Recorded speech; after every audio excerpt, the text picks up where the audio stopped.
for anyone who's planning a wildlife garden and wants to provide food for insects all year round, you really do need to sit down and write, Google it, research it and write it down and plan it out, because obviously, like any creature, if you go a month without food, you're not going to make it, or you'll move on to another area. So you need to provide food plants and host plants in which young particularly can thrive all year round, which is what I've got here. And this is, excuse my writing, it's horrible scrawl I'm trying to write on my leg. This is kind of what I can think of in my head. It's probably about a quarter of what I have in the garden, but you can see I'm pretty much covered so far from March till September. Obviously it's easy when they're flowering to see what you have, but to look projecting your mind forward is not good. But you could perhaps one year just make notes of what you can see and then build on that. Obviously in that area now, for anyone who's seen the wildlife garden videos, the meadow ones, that is indeed what we planted up last October, I think it was. And look how that's come along. I mean, I can see in there, just looking here, there's English bluebells coming up. There's, I'm not sure what the yellow ones are, but I can see borage heads. Borage is like a miracle plant. I've just planted in there some bird's foot trefoil, which is a really good plant for dampening down grass because it outcompetes grass in the root department. So if you can get some bird's foot trefoil or trefoil, then that's a really good way to start on a wildlife garden. There's also in there salad bonnet, which is great for bees, and some wild pansies, which I've planted in amongst that lot. But it's really doing well. I mean, it's really high. I'm not sure what those tall ones at the top are. I'm not very good with plants. They're awful, aren't I? But I know once the flowers come out, I'm just not good when it's like this. But it's doing immensely well, and it's doing its job, which is holding that very loose bank up. So I'm really pleased with it. But it's amazing how quick you can grow a wildflower meadow. And not all of those are on this list. So, it's a work in progress, but it's a really good idea to get a calendar one year and put all your plants in it and see where your gaps are for the next year, because they need all the food they can get. Right, let's see what else we're going to do. Ideas on a postcard. How do I lift this stump here, which weighs about, you see how big it is, 150 pounds? How am I going to move that? Maybe my dad tried doing it. It's not the weight, it's the weirdness of it. It's a nightmare. It's just the shape is horrendous.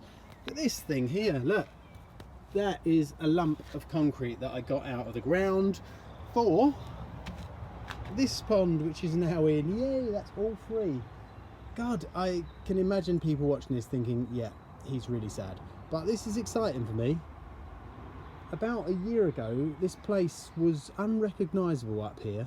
We had 3 big trees, of which that's the stump of. Raised ground, dead ground, it's just like full of rubble. And look at it now. Let's give you a little panning shot here.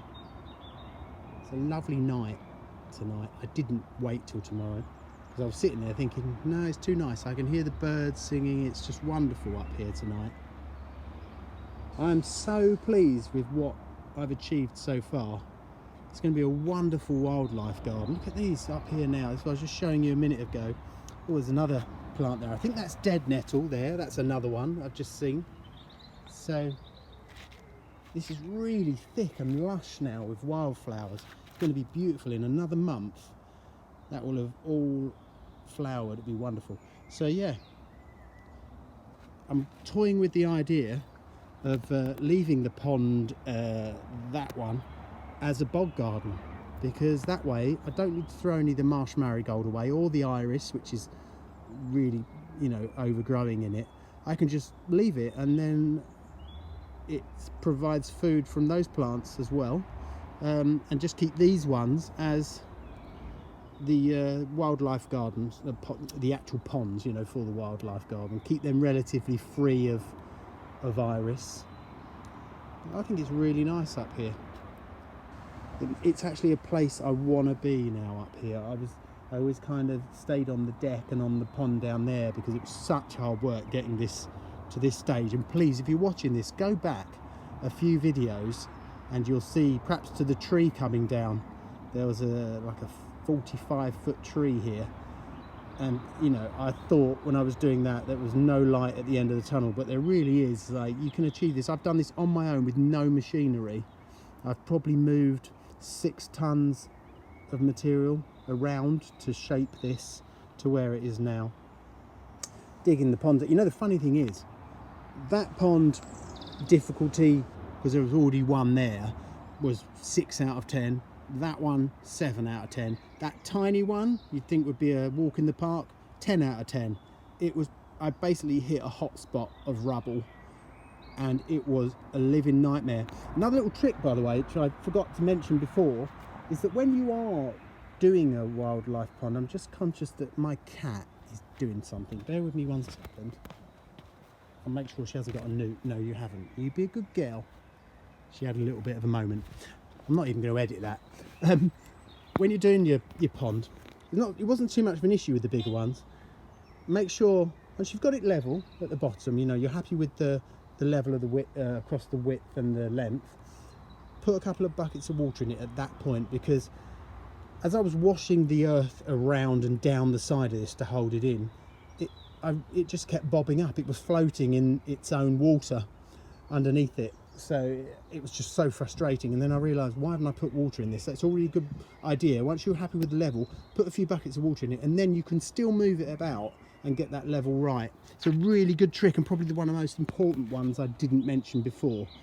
But I love it up here now. And as this progresses, I'll keep you appraised of what's going on.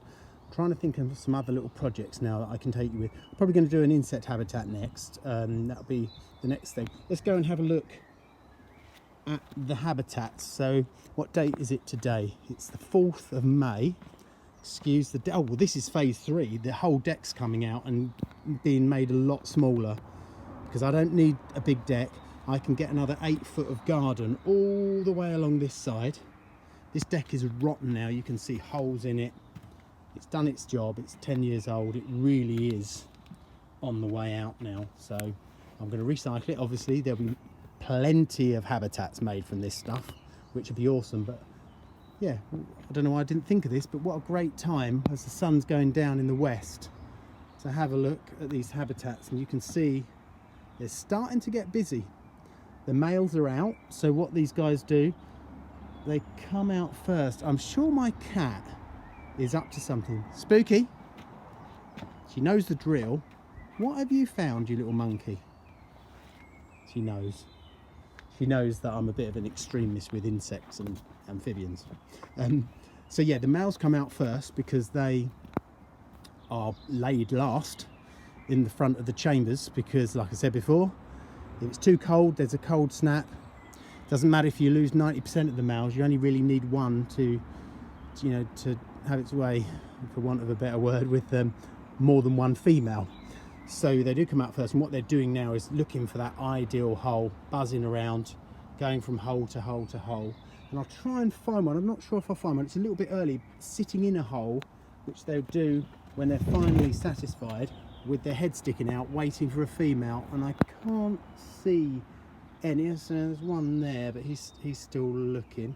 That's an Osmia rufa male. Males are slightly smaller, and you can see they are literally almost fighting with each other. That's part of the whole process. And you'll see them, like in the air, they'll grab hold of each other and tumble to the ground and roll around on the ground and then fly off. It's completely normal. And by the same token, they will stack on a female. So I've seen 3 males on one female. I think actually the logo for this channel is a male on a female. When I took that shot, it was 2 seconds too late because there were 2 males on a female. So you do get that happening. I'm not sure if I should. So due to limitations on the length of videos that I can post on YouTube, which is 15 minutes, this is going to have to be in 3 parts.